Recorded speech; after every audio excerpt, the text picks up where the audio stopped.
এই দুইটা আমল কোনো বিপদগ্রস্ত মানুষ যদি করতে থাকে, আল্লাহ রাব্বুল আলামিন তার জন্য এমন পথ বের করে দেন সে কল্পনা করতে পারে না বিপদ দূর করার।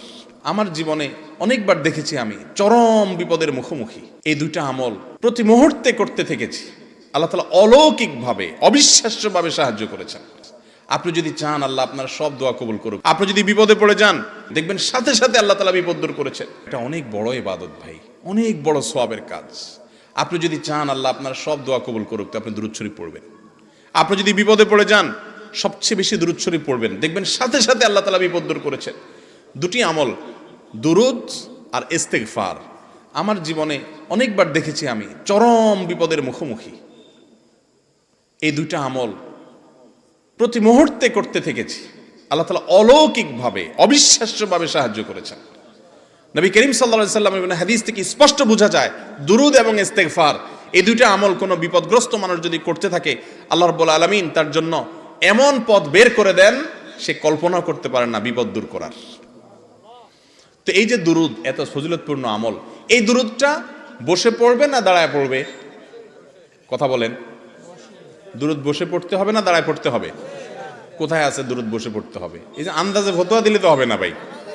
কোরআন হাদিসে কোথাও বলা হয় না যে তোমরা দুরূদ পড়ার সময় অবশ্যই বসিয়া বসিয়া পড়িবে, দাঁড়িয়া পড়িতে পারিবে না, কোথাও নাই। তা আপনি অযথা কথা কেন বলতেছেন? দুরূদ বসে পড়বে না দাঁড়ায় পড়বে, কোরআন হাদিসে ব্যাপারে কিচ্ছু বলা হয় না। অতএব এই বসা লোকেরাও দুরূদ পড়তে পারবে, দাঁড়ানো লোকেরাও দুরূদ। কথা কি বুঝতে পারছেন? দুরূদ বসেও পড়ানো যায়, দাঁড়ায়ও পড়া যায়, শুয়েও পড়তে পারে কেউ, কোনো অসুবিধা নাই। কিন্তু কেউ যদি মনে করে দুরূদ পড়তে পড়তে পড়তে পড়তে পড়তে পড়তে একটা পর্যায়ে সবাই দাঁড়ায় যাইতে হবে, তাহলে সমস্যা আছে। কারণ আপনি দুরূদ পড়তে পড়তে যে হঠাৎ দাঁড়ায় গেলেন, ভাই আমার, আপনাকে কি আল্লাহ রাসূল সাল্লাল্লাহু আলাইহি সাল্লাম দুরূদ পড়ার ব্যাপারে বলেছেন? এই কথা কোরআন হাদিসে কোথাও আছে যে তোমরা যখন দুরূদ পড়বা আমার প্রতি পড়তে পড়তে পড়তে পড়তে একটা পর্যায়ে আমার সম্মানে তোমরা দাঁড়ায় যাইতে হবে? এরকম কথা যদি আমার নবীজি বলে থাকেন অবশ্যই দাঁড়াইতে হবে। কোরআনে যদি বলে থাকে অবশ্যই করতে হবে।